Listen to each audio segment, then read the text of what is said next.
queremos parabenizar a nossa líder, porque ela tem sido guerreira junto com a gente. E por isso, Érica, queremos agradecer primeiramente a Deus que te colocou em nossa vida.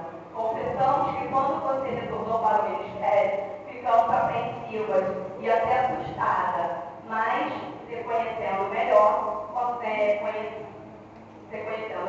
conhecendo essa, seu lado amiga, incentivadora, conselheira, irmã e amiga, além de ótima líder, ficamos muito felizes amém, gente, não é agora, felizes em fazermos parte de tudo isso, pois mesmo em meio a tantas lutas e tantas aflições, nunca deixou de nos amar e mesmo permitiu que nossas lágrimas roubassem sozinhas, sem descendo seu bom caminho.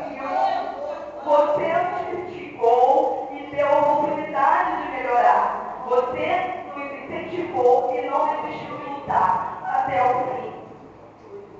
Queremos agradecê-la por ter nos mostrado que não somos os donos da vida. Queremos agradecê-la por ter lançado desafios e não ter nos abandonado.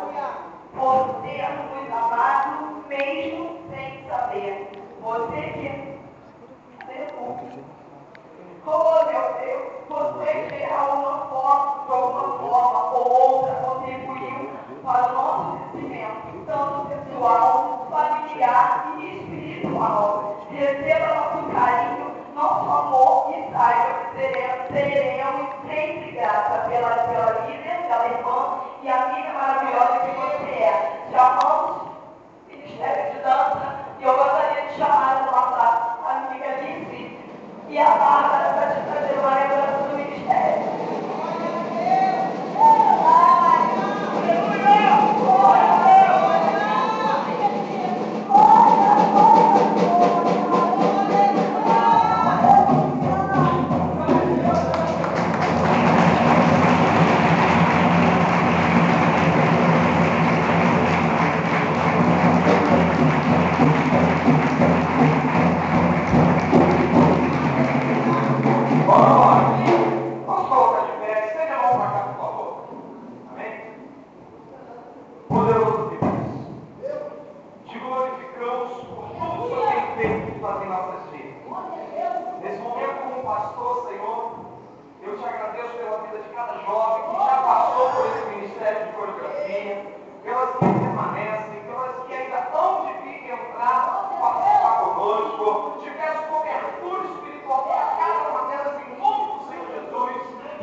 O general da batalha. Tem alguém levantando os olhos agora. Não tem ninguém? Amém. Então chega, irmãozinho. E o amor de Deus, a graça do nosso Senhor e Salvador Jesus Cristo, e as doces consolações do Espírito Santo, seja com cada um de vós, e com todos aqueles que aguardam o retorno do nosso Salvador Jesus Cristo. Não só